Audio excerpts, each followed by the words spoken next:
Well, hello everyone, it's Jordan Howie here. This podcast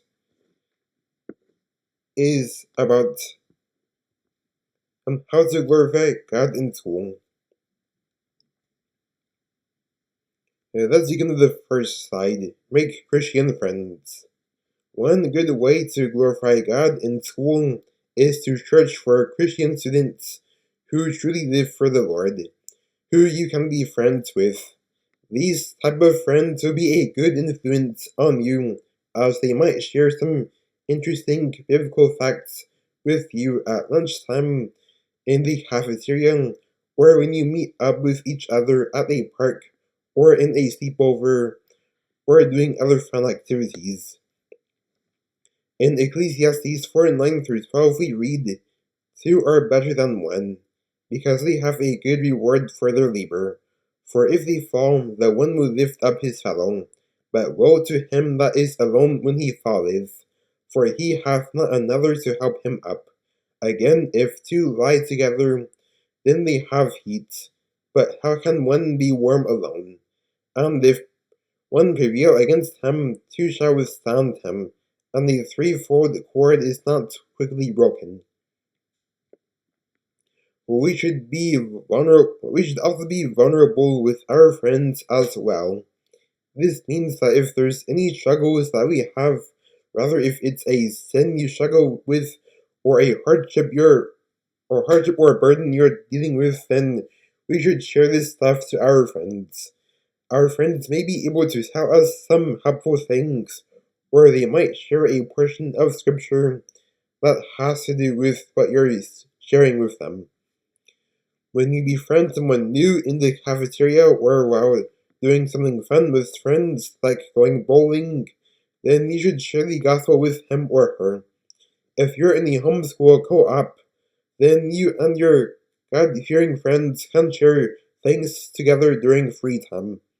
When you and your friends go to fun places, you can witness to others. On to the second slide. Hard work. A great way to glorify God in school can be through hard work. This sort of thing is a good witness for Jesus Christ because not all students try their best, since in school there's some students who goof off in class or they don't take their grades seriously. Likewise, if you take your grades seriously and if you refuse to goof off in class, then this will show your teachers something really cool that is absent in most students. Ask teachers for help when you're having a difficult time figuring something out on an assignment, and do not do this with tests.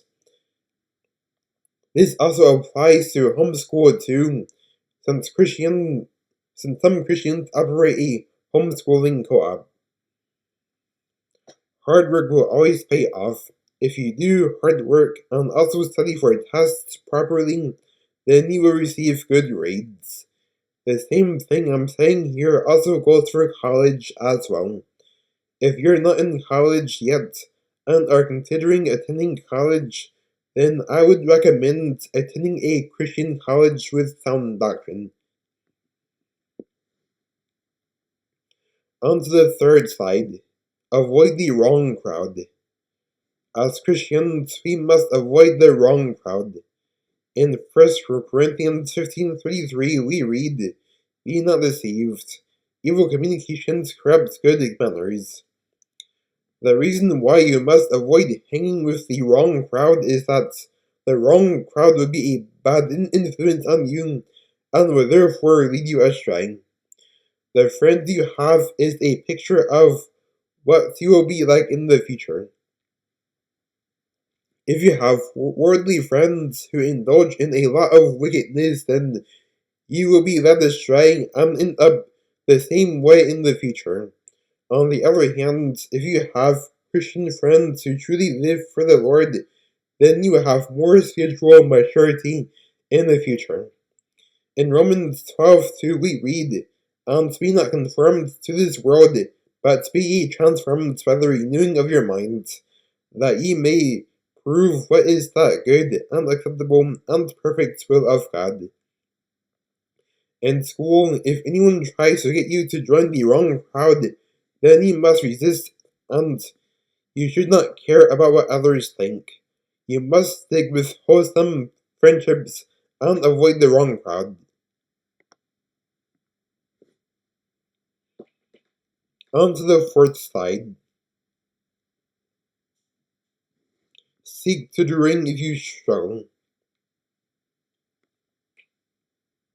If you are struggling with a certain subject, then you should seek any kind of tutoring that is available. Studying for tests can be helpful as well, and thinking of useful techniques you can use for memorizing things can also be helpful. If you do this, then your teachers or professors will see that you're actually trying. With the help of tutoring and prayer, your grades will be able to improve. You should also pray for your grades to improve as well. Whenever there is any kind of struggle you're dealing with, rather if it's a sinful habit you struggle with, or struggling in a subject, or struggling with procrastination, you should always pray for the problem to be solved. Whenever life throws you curveballs, you should always pray about it, as it should always be the first thing to do. You could also check out videos online or books that have to do with the subjects as well, as both of these could be helpful too. In James 5:16 we read, "Confess your faults one to another, and pray one for another, that ye may be healed. The effectual fervent prayer of a righteous man availeth much." On to the fifth slide. Tell your friends about the gospel. You can also glorify God in school by witnessing to people who you sit with in the cafeteria. You can also witness to those you are befriending when you're out doing fun activities with other friends. In Mark 16:15 we read, "And he said unto them, Go ye into all the world and preach the gospel to every creature." When you witness to other students in the cafeteria or other friends on an awesome trip, you must tell them about how to be saved. Warn them about sin and hell first, and then tell them about the Bible way to heaven. You can also hand out biblically sound gospel tracts that tell people how to be saved. If a fellow student turns down a gospel tract or doesn't want to be witnessed to, then move on and pick another student at your table to witness to.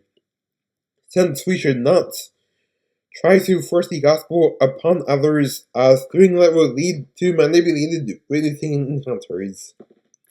In Matthew 7:6 we read, "Give not that which is holy unto the dogs, neither cast ye your pearls before swine, lest they trample them under their feet, and turn again and rend you." This verse is telling us that we should not attempt to force the gospel upon others.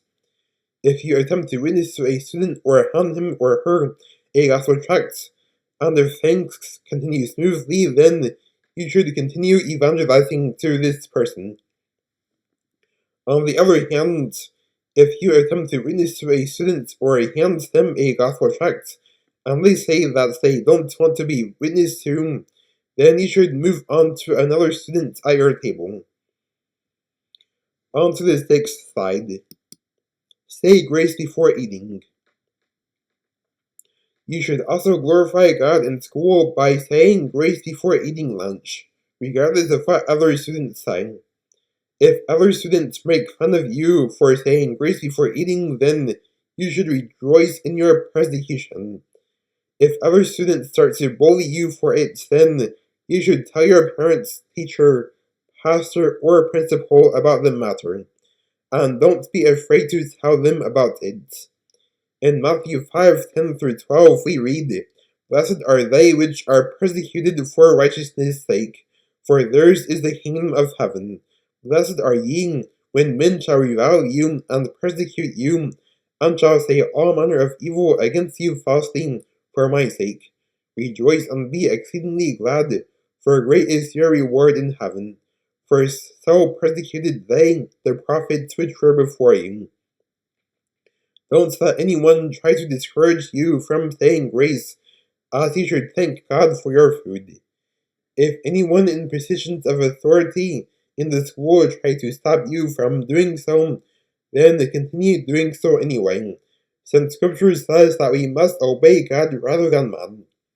In Acts 5:28-29 we read, saying, Did not we straitly command you that ye should not teach in this name? And behold, ye have filled Jerusalem with your doctrine, and intend to bring this man's blood upon us. Then Peter and the other apostles answered and said, We ought to obey God rather than man.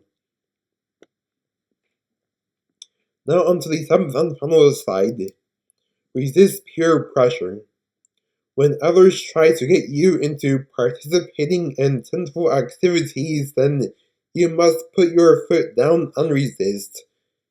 You must also rely on the Lord's strength to resist peer pressure, as peer pressure is a form of temptation.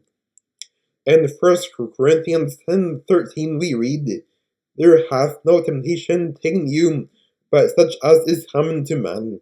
But God is faithful, who will not suffer you to be tempted above that ye are able, but will with the temptation also make a way to escape, that ye may be able to bear it.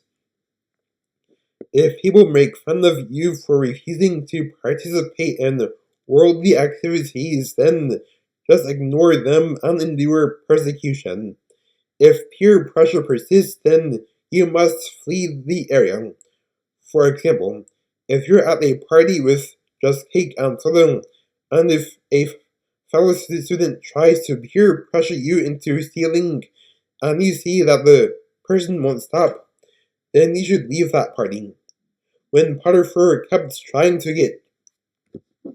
Oh wait, hold on, there's a tablet here. I'm going to put Potiphar's wife. Alright, so when the Potiphar's wife kept trying to get Joseph to... Alright, so when the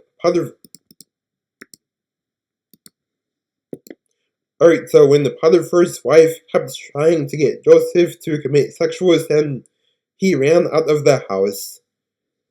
Also, pray to God to give you the strength to resist peer pressure and endure persecution, and God will give you the strength to do those two things.